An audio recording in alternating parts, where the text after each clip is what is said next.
Well, I'll tell you what, we've had a pretty rough start. We've gone 0-3. So I think what I'll do right now is we'll take a break. We'll do the news. We're going to talk a little bit about those French cruisers. But of course, before we do the news, let's do the news intro, shall we?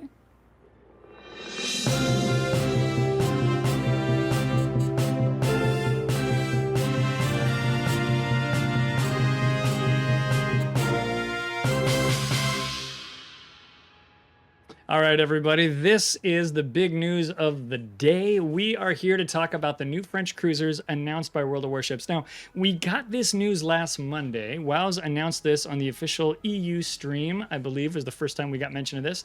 Well, actually, no, it was Monday. It was a special stream about the roadmap for 2022. This was a big deal. It was a pretty good, SF says, that really looks like you. Yeah, well, I mean, it's me. Anyhow, the big deal, the surprise to me, and I think a lot of members of the community, was that we were going to get a French cruiser split. We're also going to get a British battleship split with more of that to come a little bit later. They promised us then that next week, that's this week, we would learn a little bit more about the 3-ship split. I sort of promised a bad French accent. I don't think I'll be able to actually do it for very long. Now that I know that, now that I'm looking at the camera, I'm like, well, now you guys are looking at me, so I'm probably not going to be able to do it. But we have 3 of them. They're going to start at tier 8 and go up through tier 10. We got the Cherbourg, we got the Brest, and we have the Marseille. So these 3 ships are going to come in there. The Cherbourg is a tier 8 cruiser. Look at this thing. It looks like a freaking battleship. It looks like a battleship. It says it's a project for a super heavy cruiser similar to the Dunkirk class fast battleship with a main battery consisting of 8 305mm guns. Now, Surfing earlier on stream was asking about the... Hey, we're missing something. Hang on. Boop. We're going to get this new news thing, this new news deal. We're going to get this working eventually. Surfing was asking about the Carnot. Carnot also has 305mm guns. I assume there will be some differences between the guns on Cherbourg and the ones on Carnot. Usually shells and things like that. The Carnots might be faster or they might be heavier. They might have some differences between those 305s and these, but as far as caliber is concerned, they're going to be very similar. I'm a Jackal says, I don't know if I'll like these as much as a French light cruiser, but we'll see. To be fair, there's a small part of me that wanted this to be a new light cruiser line. Wargaming has been trending towards heavier and heavier guns on everything, right? We used to have 2 battleships. We had Montana and we had Yamato at tier 10, and that was it. And one of them had 460s and one of them didn't. And that was the difference. And now we have so many ships. We've got lots of 457s out there. We got 460s. We've got the 508s. We've got all kinds of big guns. We've got 420s as well, and 419s. So the guns have just been getting bigger and bigger and bigger. We're going to see the Sevastopol come out, a Research Bureau cruiser with 380mm guns. I'm going to say that one more time for you, just in case it didn't quite click.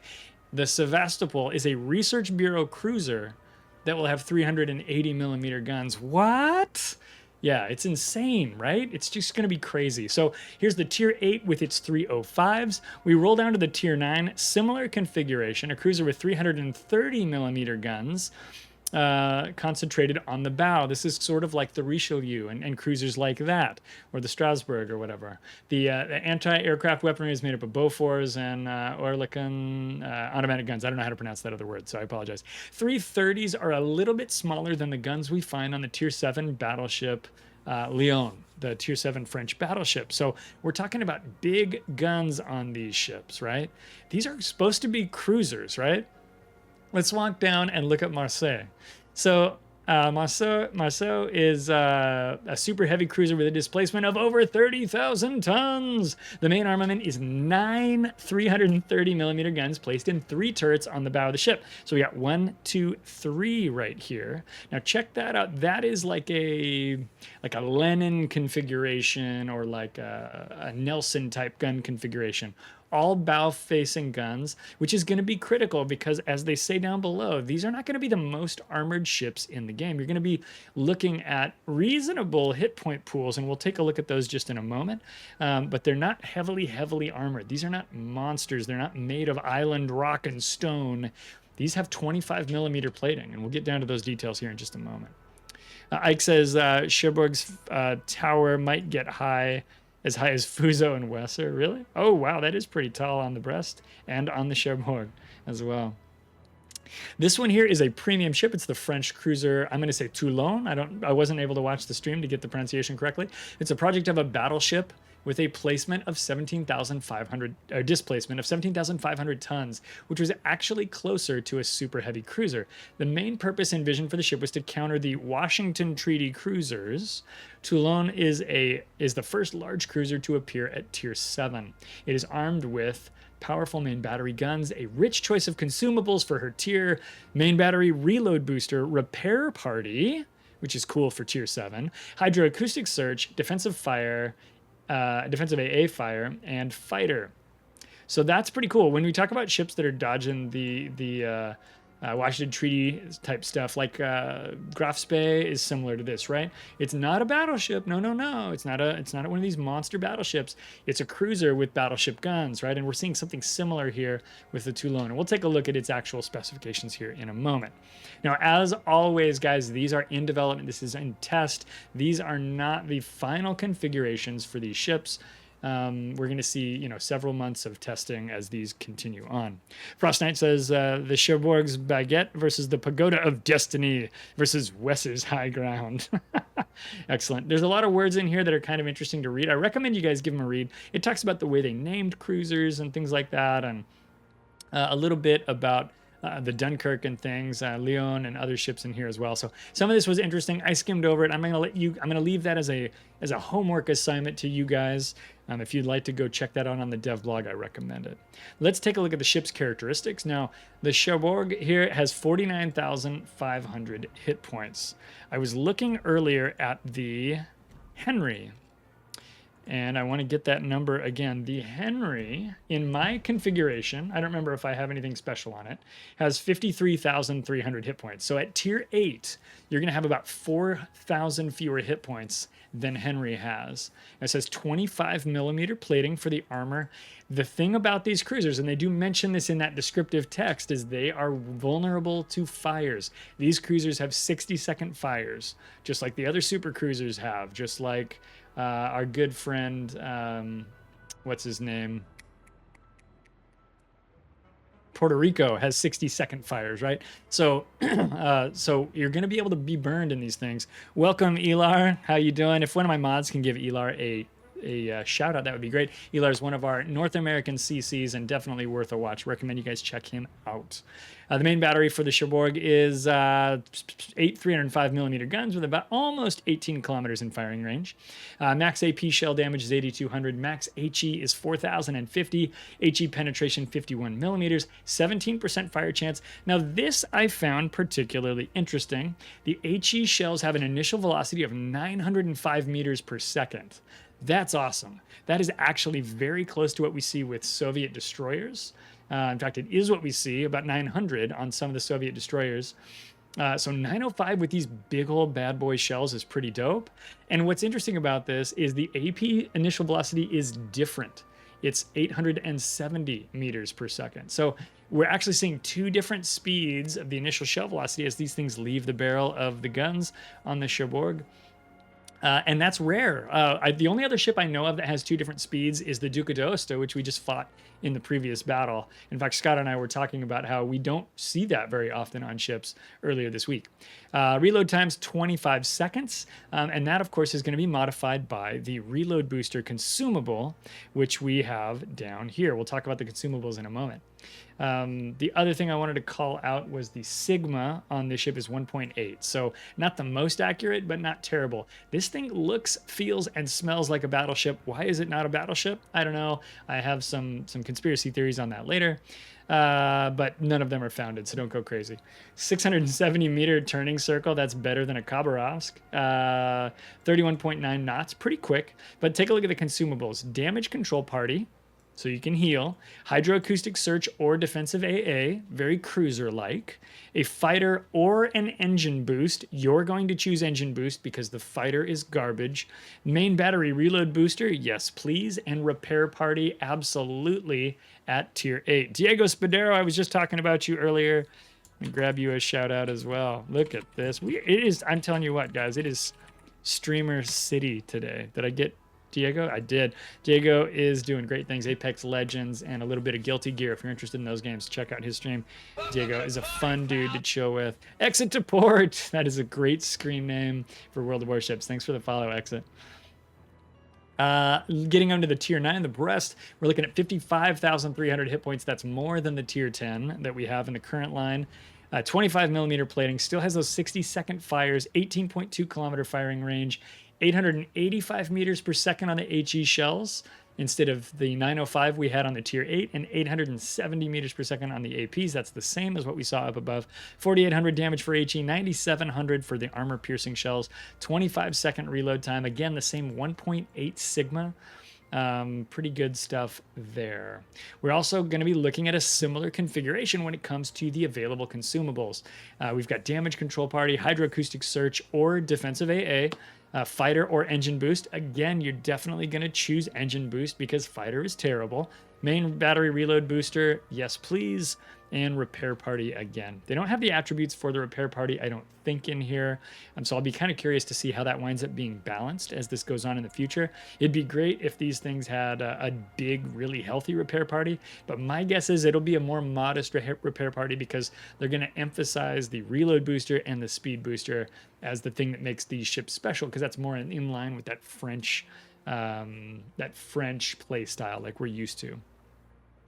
The shells are steel baguettes, says Ike. That could be. That could be.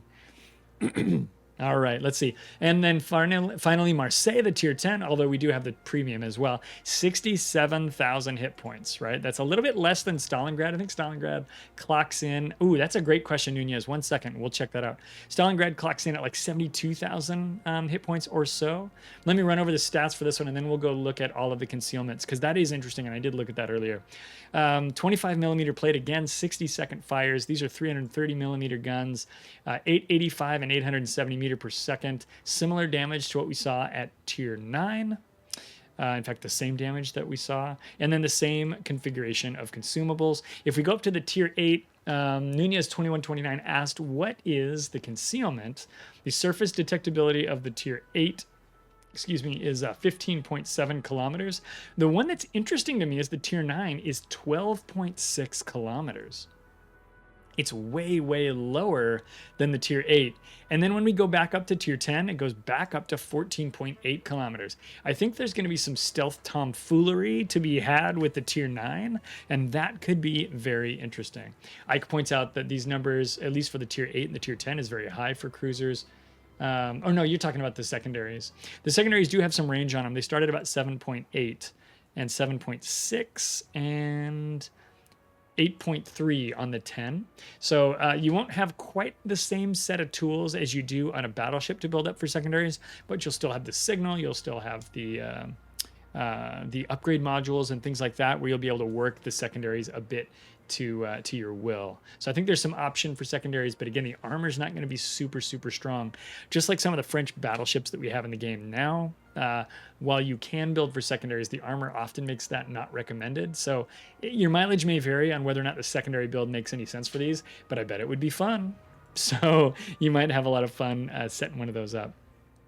The last cruiser we're going to talk about here is Toulon, or Toulon. I don't know. It's tier 7, 42,000 hit points at tier 7, where a lot of cruisers are about 30. So maybe 30, 35. That's a pretty tough cruiser. 305 millimeter guns, almost 17 kilometers, 16.8 kilometer firing range, 905 meters per second on the HEs, just under 800 on the APs, with a 1.9 sigma. So it's going to hit what you click on. And again, kind of a similar set of tools down here. Damage control party, hydroacoustic search, or defensive AA. You'll have a fighter, you'll have a main battery reload booster, and a repair party. So you won't be able to do the speed boost on the Toulon. The surface detectability is 11.5 kilometers on the premium. So we'll go back up here, get you some pictures. This thing is pretty cool looking. And I think at tier 7, that's going to be a fun ship to play. When we look at Marseille, what's crazy about these ships is we are looking at huge ships that they tell us in this description they're modeled after battleships. What? And then they talk about how the fact that we just brought out the German battleships, and those are kind of like battle cruisers too. And then they announced a British battleship split that they called battle cruisers in their announcement as well. I don't know if we're seeing a very strong push on the same kind of ships from development. Now, by the way, we're putting our tinfoil hats on and we're going to the speculation zone. This is all nonsense and is based on nothing. I mean, are we looking at a possible battlecruiser split? My guess is actually probably no. But they are building up a library of ships that play and feel like this, which would give them the option of adding a class, a ship type to the game of battlecruiser. Are they going to do it? I don't know. Yes, if that's not what I said, Scott, that's what I mean. A battlecruiser class. Did I say something else? Like, could they be adding a class for battleships? They could be. I don't think they're going to, because I know that that's going to ripple. It's going to cause a lot of problems with, like, they're going to have to rework matchmaking and a bunch of other things. They're going to have to make all new rules for things like clan battles and things. How would these fit into PvE modes? Like, there's a lot of questions about what that would mean. My guess is they're going to say, that's too expensive. I don't think so. But they're building a lot of ships that could fit into that category, and I think it's kind of interesting. Yeah, Nunez points out it would be commander changes. It could be commander changes. The interesting thing about the way the commanders are now is that we could, instead of reworking all of them, because of the way they redesigned commanders back at the beginning of last year, they could just add a new page of commander skills without affecting all of the other skills that exist for all the classes, right? That's one of the reasons they did that, is to make that kind of software change a little bit easier to do, to decouple the commander changes from specific classes from being on every single commander build page, right? It would allow us to do that, which would be kind of interesting. Frost Knight says if they add a battle cruiser class, hopefully Siegfried can get her secondaries back. That would be so cool. I don't know. Scott says battle cruiser captains get Deadeye back. I don't know. Does this work, Dersky? I'm not quite sure I understand your question, Vicente. But Dersky is fun, and yes. I'm going to say yes. I don't know exactly what your question is. Okay, that's what we've got for French battle cruisers coming to the game. It's closed test for 11.2. Very exciting stuff. Who knows? SFNL says, yikes, Deadeye. That was fun, but an OP skill. Yes. Yes, it was. It was both of those things. Let's go over to story number 2 and switch out for the other one. Boop, boop, boop. Story. By the way, guys, we've had a lot of news lately. I'm almost like being like, hey, Wargaming, you want to chill with the news? But no, I don't want them to chill when the news is as beautiful as these camos that have come up. This article does not have a lot of words, but it has a lot of pictures. In update 11.2, this is in testing, of course, we'll be opening early access to the first tech tree branch of Italian destroyers, along with a new event, Clash of Courage. Now, the Italian Navy, known for its love of destroyers, used to organize competitions between divisions of the same class of ships to identify the most successful crews. During this in-game event, you'll be able to choose which team you want to support, and choose carefully because each one offers a unique reward. These crazy team events, man, let me tell you, it's totally a crapshoot which one you pick and what you're going to get and everything. But the Clash of Courage works similarly to these other events that we've seen. We had them for New Year's Eve, we had them for the Aircraft Bureau's Rivalry, and the Battle of the Beasts events. But look at how beautiful this camouflage is. Listen, I'm a sucker for a little bit of gold on a ship that has red accents, and look at this. This is so cool looking. It's freaking beautiful on this ship. I want this camo. I want it something fierce, people. Mari was saying that on her show yesterday. She mentioned that on our show the other day too. And she's right. She's like, man, there's just so much new stuff. If you guys aren't familiar with Marangana, she's an EU streamer from Germany who runs during the day, the morning on my local time here. She's a great streamer. She's fun to watch and hang out with. So if you want to check out Marangana, I will drop her in here. And you can click over on her. It's 2 clicks to give her a follow. I'd appreciate it, and I'm sure she would too. Downriver Rick says the art department coming through again. No joke, dude. Isn't that thing fabulously cool looking? Now, this might not be for everybody, but that camo is totally for me. I don't know if I'll be able to unlock it. We'll find out. Frost Knight says, and I thought the Iron Cross camo was sweet, but damn, I need to start playing DDs, right? The Iron Cross camos were sweet. This one does not excite me as much. The Fields of Tuscany. I don't know what this is. This looks like this might be a consumable camo. This doesn't look like what we see typically for a consumable camo. Totally a consumable, right? Now look at this thing. Now the FR-25 is a premium Italian destroyer. This is going to be the Tier 7 premium that's coming out. I think this boat is going to be a lot of fun too, and this camo looks really cool. The FR-25, I don't have a picture of it here, but you guys can look it up. When they announced it originally on the dev blog, it has a cool camo already, like a black and gray one that I think looks really good. But again, you put some gold on there with that red and white barber pole. Yes, sign me up. Where do I sign? How do I get this camouflage? So freaking cool. But yes, Bowmaster, that is where you're going to want to shoot this one. It's a DD. You can pretty much shoot it anywhere and you'll pen its armor. That would be funny if that was the place to aim for a ship with a citadel, though. Toronto. This looks like this is going to be the Toronto port that they're showing us here. Again, not a ton of words here, but and then this says some things in Cyrillic here. I think that says arena something. I don't know, but this is going to be probably where we choose a team or whatever to unlock one of those camos. I'm going to guess you can unlock the one. Maybe, I don't know. I don't know how they're going to do this one. This one's strange because it's for a premium. So I'll be interested in more news on these camouflages and this event as it comes out. So we'll keep our eyes on this one. It looks like some cool premium captains as well. Some unique captains. The St. Patrick's Day camo for the Belfast 43. I saw this and at first I was like, nope, not for me. Get it out of here. And then I looked at it again, and it's absurd in a way that might be kind of cool. It's kind of got a nice shimmering green to it. It's almost metallic looking. I think that's kind of a cool looking camo. They've also got a leprechaun captain, I guess, which is pretty cool, and some clover flags, which I think is pretty neat. We're going to need a little luck of the Irish if we're going to take Belfast into battle and not get citadel. So Rogue Wave is coming back. The rusty battlefields of the post-apocalypse are back. In the new Rogue Wave event, you fight as a part of a team of 3 fighters with the objective of defeating all 3 opposing teams. You can join battles as part of a division or alone. As I always say on this, it's fun to read, but it's even more fun to have someone read to you. So that's why sometimes I'll just read certain excerpts. Teams that lose all of their ships are eliminated from the battle, and the last team with at least one ship left afloat wins.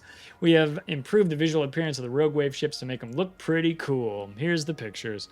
These are more of these. I was not wild about this aesthetic. I know some people really like this event. People really like these Mad Max camos. They don't really do it for me. I see SFNL agrees with me. This event doesn't really excite me personally, but I do know that a lot of people were excited about this. This event is going to be out there. I do like the 4-team aspect. I think that's kind of interesting, but I felt like I had to grind really hard to get anything before, and I didn't go wild for the event. So for me, I could leave this one behind and it would be fine. We'll see. It looks like they've got some crazy artwork. They're using the blimps in it as well, so that's pretty cool. And then they put this in the game. Can we stop to enjoy the majesty of this Ragnar camo? Look at the majesty. It's so good. And the sad thing is it's only available for ranked tokens, and I do not play enough ranked, and I am not good enough at ranked, and I play all of my most of my games in divisions and things. I will probably never be able to get this camo, but it is so beautiful. It is so cool. Congratulations, SF. I assume you have a Ragnar as well. I hope to see you out there running this on my team, for the record. It's fabulously beautiful. I would push somebody down on an icy street to take this camo. I wouldn't stab somebody for it. I wouldn't kill somebody for it. I wouldn't, do anything horrible, but I might push somebody down. I've said that before, and my goodness, it's so beautiful. It makes me so sad that there are these beautiful camos that I'm not going to grind for. But anyway, guys, that's what we've got for news today. That is about all I've got to talk about. I hope that was enlightening, or if nothing else, maybe just a little bit interesting to take a look at these fantastic new camouflages that are coming, to talk about those French cruisers that are coming and things like that. So definitely thank you very much for coming and hanging out for the news. Let's get back to World of Warships, and I'll see you guys over there. This has been the news on Clyde Plays Live.